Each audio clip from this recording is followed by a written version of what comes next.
Hello guys! Magandang araw po sa inyong lahat. Ari na nga bagang sinasabi ko.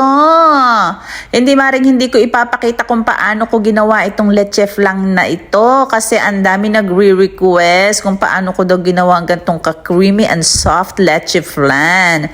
Ito lang naman, napakadali lang pero kailangan din talaga ng maingat na paggagawa with all our hearts.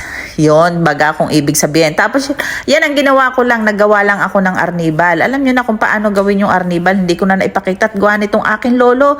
Tapos siya, naglagay lang ako ng 12 egg yolk.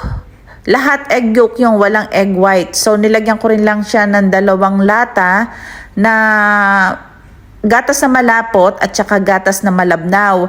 Pero ang ginamit ko dito ay fresh milk. Dahil wala naman akong ditong evaporated milk, kaya fresh milk ang ginamit ko. Ang ginamit kong sukatan doon sa fresh milk na yon ay yung kung ano yung pinaglagyan ng aking gatas na malapot.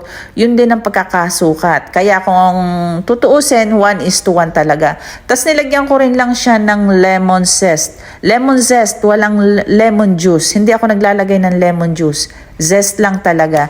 Kasi pantanggal lansa yan. Tapos yun, hinalo-halo ko lang hanggang sa mag-blend together. Hindi rin lang sobra kasi iba din pag sobrang halo eh. Tapos yan, sinala ko rin lang siya.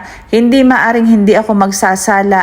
At kailangan, hindi po pwedeng salaan lang. Kailangan din talaga meron akong katsa.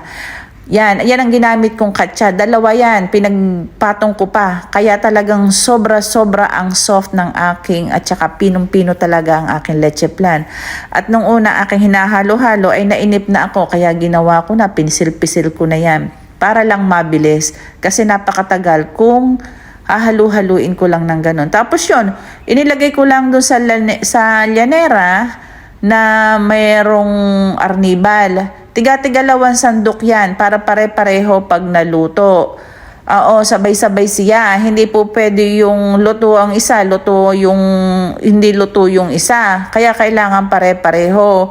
At saka ako kasi pag nagluluto, panay na ang check ko. Kasi nga, mapera na lang talaga pag itong aking alaga ay tawag na ng tawag. Doon ako nagkakaroon ng problema, nakakalimot. Pero tama-tama yung time na yun, nakisama siya.